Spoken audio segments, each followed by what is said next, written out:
Welcome back to another chapter of Lao and Aiko. Last time, the couple actually went back to Yingyang Island to Lord Liu Kang and Katana and discuss the honeymoon arrangements in Edenia. And Lao vaguely heard about the dragon coins because he had a flashback as he was watching over Shijinko, which is a little spoiler to Deception, Return of the Dragon King. And Shinnok congratulated Shijinko in the Netherrealm by giving him his amulet, even though it seems a little off, which actually turned out to be the fake later on. But Kung Lao remembered about the dragon coins, and Katana actually reduced pressure by giving her mom this sum, the large lump sum, because the first 2 nights are free, but the rest of the week they have to pay for them, like 50 coins per day, or per night actually. So Katana took care of it, and Liu Kang surprised Aiko and Kung Lao with nostalgic treats in the fridge from the 90s and such, in which he thought they were discontinued. And then Kung Lao had a pessimism of something might happen to them, the way his ancestor, the great Kung Lao, and his lover Jen had suffered, and how their souls had been separated for 5 centuries. So, I guess it's a little spoiler alert, or something like that, a foreshadowing to what's going on. So, here we are. Continuation 5. Eve of the wedding, February 13th, 1999, Kung Lao's birthday. Wait, who's saying that? I'll miss the wedding while I'm at school, Jin stated with irritation. Aiko was caressing and scratching Jen atop the newlywed bed, whose fur stuck upwards like a cat, only it was out of glee rather than being threatened. No, you won't. Actually, you won't be missing anything at all. The ceremony's gonna start around 8 p.m. I usually go home at 4. I don't know why students sometimes stay until 5. Not even schools in America didn't have after-school activities for that long. 3 p.m. at most. Oh, good! That means you, Lao, and Mom would still be here? Yeah. I think the preparations won't start until, around 6 p.m. The dress rehearsal, the invitees gathering, and your mom said that tomorrow there's supposed to be a hair combing ceremony here. No offense to traditions, but it sounds kind of boring. Even Kung Lao is going through this. Jin's face brightened like a sun bursting through stormy clouds. Still, I can't wait for you to be my aunt. He spread out his arms in triumph. Aw, I can't wait neither. Aiko beamed and embraced him. Jin let out a few purrs in affection, her hair still on end. Our family will prosper, just as what your uncle wanted. I'm giving them something developers can't deliver. There were some grunts heard from downstairs, and Kung Ling announced Nightwolf was at the door. Jen looked out, and Aiko immediately descended.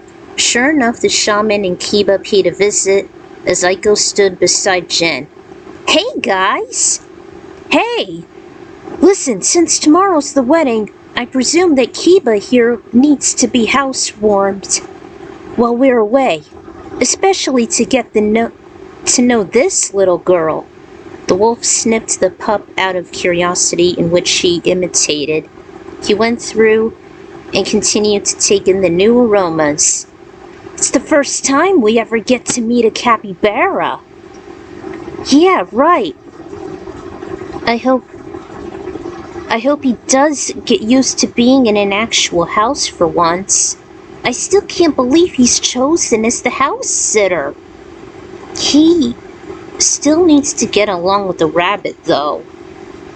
He doesn't have that much of a choice.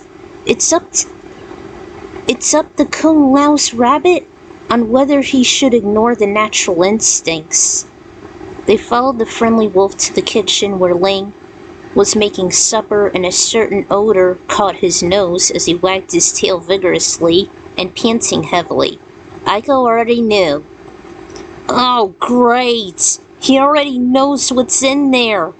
In the freezer! She perspired before she opened the top door. Kiba squatted in anticipation with light growls. She took out a box with a white dog enjoying ice cream, and she knew that the Frosty Paws snacks were his favorite ever since she began gifting them for the first time on Christmas a few years ago. Since he was being house-trained, she figured it'd be an incentive. She even observed little guy glare at Kiba, and he stared back, but he continued to munch, and the rodent hopped away.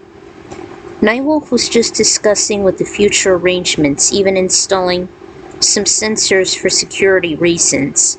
Gods forbid. He then began planting small cameras around the perimeter, similar to looking like solar panels. Eventually, there were some perched in one per room. Kung Lao returned, and Aiko embraced him lightly, wishing him a happy birthday.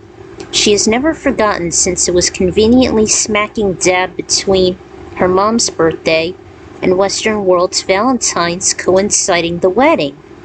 He announced that Shaolin still postponed training and preparation for the ceremony, as well as the day after. They'd actually train in intervals during the Chinese New Year celebration of the Earth Rabbit. She figured it'd be a great sign, since she and Jin were born in that zodiac sign, representing longevity and luck. Ling broke off the conversation as it was time for supper and cake for the virtuous champion. The assortment of gifts consisted of Brillo pads to cleanse the metallic rims of his hats, along with a fancy black tux for the upcoming matrimony, a blood-crusted headband with token feathers, even another one for Aiko. The couple actually volunteered to visit the Adenian grounds to commemorate on their union in the tribe's unique ways. Nightwolf was thrilled for the pairing to participate, at least fortunate one, and his brethren won't be excluded after all, even to the cardiokinetic in American customs. As if my parents and father of the bride weren't obvious enough. Before everyone knew it, Fusion summoned Aiko and Kung Lao for their separate combing ceremonies. The bride had it at the Kung cottage, while the future husband actually had it done within the Sky Temple, with the Wing God leading it as she had Ling herself. The hair combing ceremony was conducted much earlier than the couple anticipated, after they were both showered with water infused with pomelo and pomegranate leaves, respectively. The bride and groom changed into a new set of light clothing. An attending female family member, Ling in this case, blessed them aloud as they sat in front of the mirror instead of an open window due to the nippy air outside. Kung Lao sat in front of a mirror as well, adjacent to the Jinsei pool. The 4 blessings were as follows. I don't want to go through this, so you could pause here if you want to know more. It is kind of boring. So Kung Lao actually grinned at the reflection since the ceremony was complete. How does it look? It looks great, Kung Lao. The petals can be brushed off. He sat up and he did just that. He had the spheral dumplings. These are often served after the hair combing ceremony to wish the couple a complete and sweet marriage. Both Lao and even Aiko enjoyed them. Later on that night, Lao came in their newlywed chamber greeting Aiko and can't help but grin. You know, it's amazing. After all these years and the trials we went through, it has all come down to this. I still remembered our first night when we met, when you were lost in time. And I've saved you. And I've saved you from that drunken predator.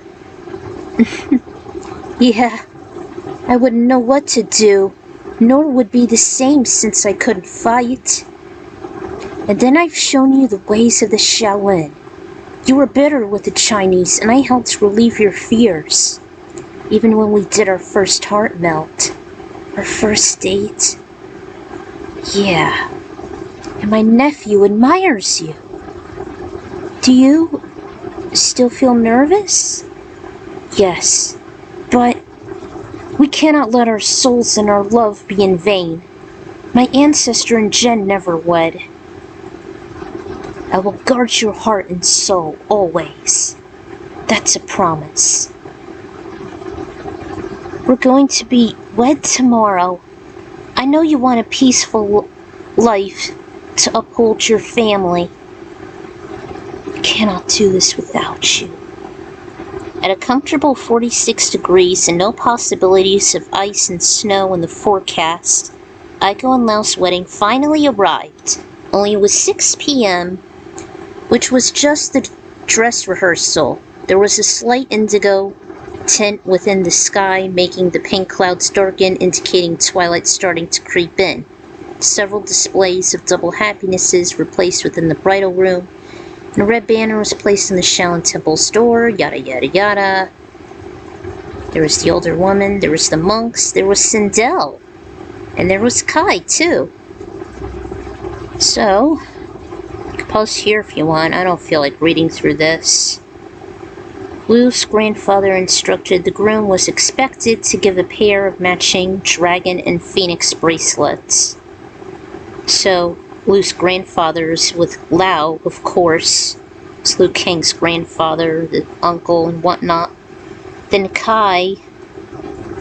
There's the invitees. They began to arrive. Pause there if you want. Why do I feel so nervous? She felt her heart racing. Maybe it's because you have cold feet? Maybe. I do have a bad family history involving marriage.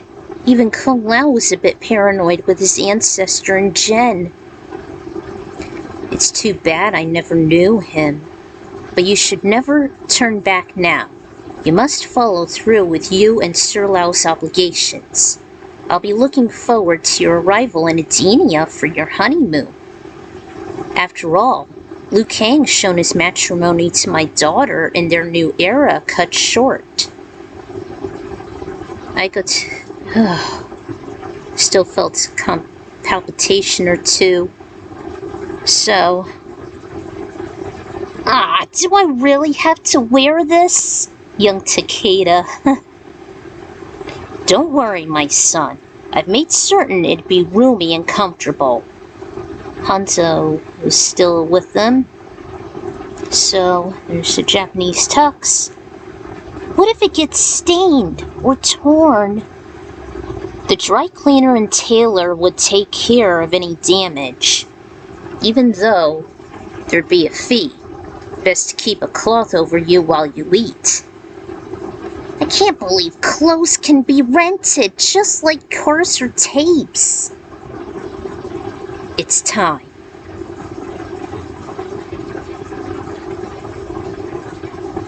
Yes, their blissful betrothment is upon them, just like how ours used to be. She wrapped an arm around her lover and they kissed. The fire god turned to his faithful companion. You may come along, Karo.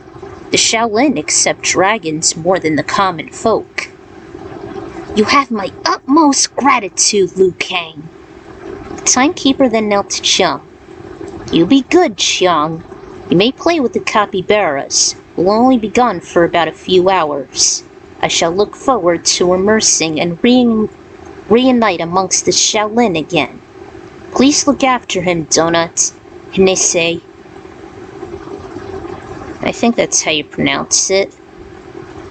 Another female capybara made her own coup despite the parting quartet. Ready to go, Kikyo? I always loved that capybara. All of a sudden, several gems ignited within each holder. The illumination became heart-shaped and in a neon bright red hue, then began to dissipate quickly as if the urge itself worked so rapidly and hard. Then on the verge of shutting down, both titans took them out and observed with alarm. Took out her heart gem with the exact same effect, ironically within her bra built in by her kimono. Aiko, you weren't supposed to bring that.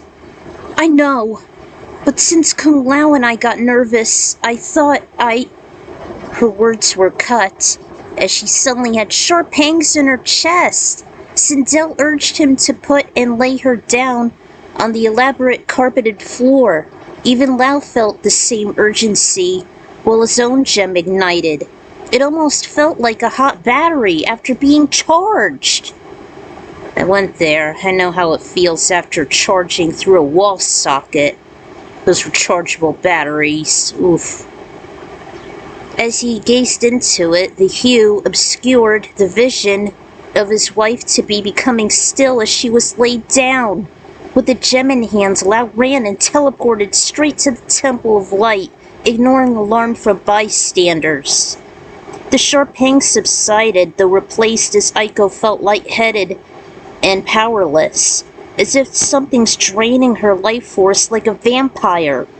Her face turned pale as a ghost, and her breathing became shallow, her eyes glazing, her vision becoming foggy and disoriented, only making out the lights. Kung Lao kept busting through the crowds as he headed to the temple, desperately giving the victim his own energy, until she stopped in an open area, just giving him a moment to calm down. Then, upon his peripheral vision heightened by adrenaline, he observed an opaque figure clad in crimson just below the temple steps. The intruder rose a right hand gradually, and a liquefied object started to take shape. Lao presumed it was a bleeding heart, as if that assailant was the culprit. Without hesitation, he threw his deadly hat, summoned on his head. It made the usual buzzsaw noise as it sliced through the air, grinding what looked to be a woman imbued in black and bloody attire. I'm sure you guys know who that is, she responded in a gurgled tone. You! How dare you interfere with my sustenance? Who are you? And why were you killing my wife? Ooh, she's your wife, eh?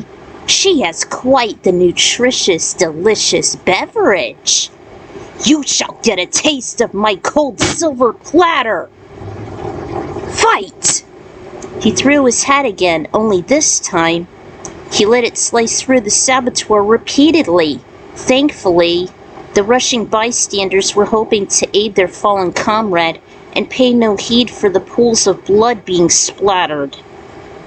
With the ribbon splattered, I shouldn't have repeated that. Lao retracted his hat, which was hovering in midair, and he took a sigh of relief. His face then dropped as he witnessed the bloody streak oozing away as if it were an anthropomorphic slime.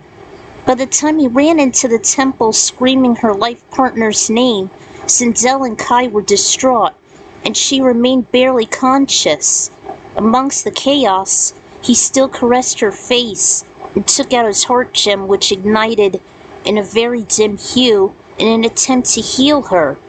She simply just moaned and murmured the name, Ruby, after a sudden epiphany as a sort of jolt in her heart. Aiko's vacant mind was then smothered by flashbacks and how Jax was ambushed.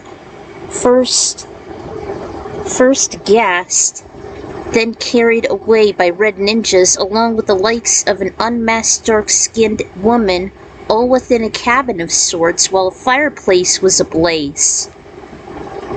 Goddamn errors? I thought I corrected that. There were fragments of Shao Kahn torturing Jax in his tower, with a pair of shadow priests torturing him to reveal the location of the mountain base. Outside her mind, Kung Lao, Sindel, and Kai noticed Nightwolf and Fujin rushing in the temple, observing Aiko, whose breathing became shallow again, as she was muttering that same name. The future husband just held her face. Aiko, who is Ruby? If she's the one who attacked us, who is she? But there was no response.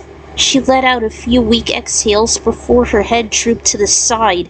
Lao implored her to awaken as he kept shaking her and calling her name in a frantic manner. The two straight heart gems simply went dark and lost their luster as if they became brittle like bones. Fujin urged to take her to the Jinsei in the Sky Temple at once. I kinda wish I had that special sweet dessert soup containing pink, glutinous rice spherical dumplings. I know it's a Chinese couple thing, but I wished it was more common. Also, as of writing this chapter, I've made a second blog consisting of my MK chronology and all things Mortal Kombat. I hope I'll get a bigger following and it'd make things organized and less complicated. Tumblr isn't quite as reliable as DeviantArt, which it isn't. And as of this recording, I made a third blog dedicated to my YouTube channel here. The wedding procedures were listed as follows, but just to keep things simplistic, the truth was I was never married. Even finding friends is extremely difficult, which is true, whether finding common ground, trust, social challenges, etc. However, I've been to a family wedding or two. My original parents were married in Las Vegas and Lucky Leo's, while the Mafia was assassinating each other under Sam Rothstein and Nicky Santoro's rise and falls. Yeah, some of the events of Casino actually transpired then.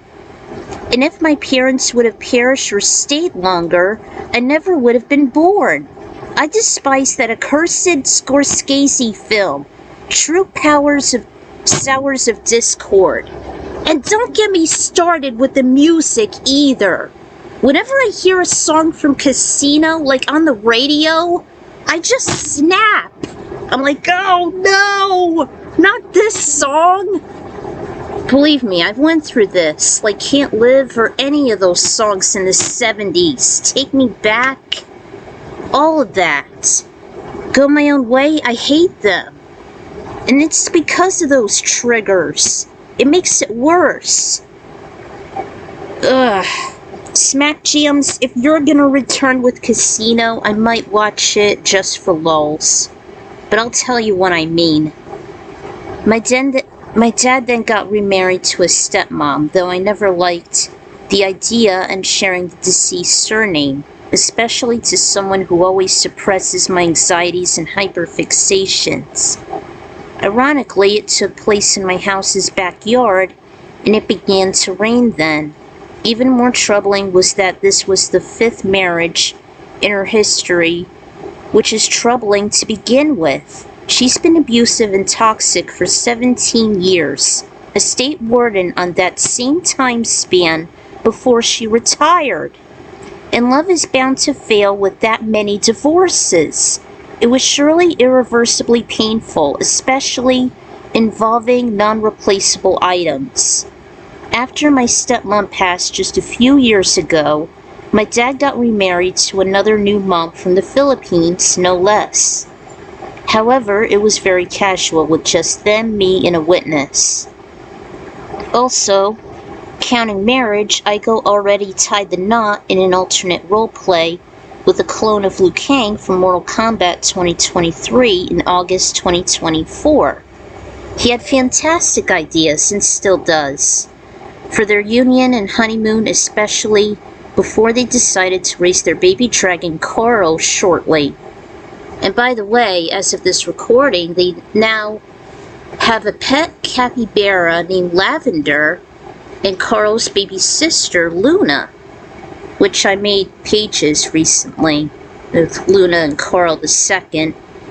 So too, this was nearly the second time involving my fanfic since my F-Zero fanfic, To Be Married and Loved, as Rick Wheeler and my OC Tinsel tied the knot on October 9th, the second anniversary when they first met. Quite a plot twist at the end if I do say so myself. I wanted to get things out of the way in time for Valentine's, as well as make more time for my lunar levels list due within this month. Which I succeeded, of course. I'm still a little lagging behind in environments. So, until then, Until the next chapter, this is the Ekron Writers signing out.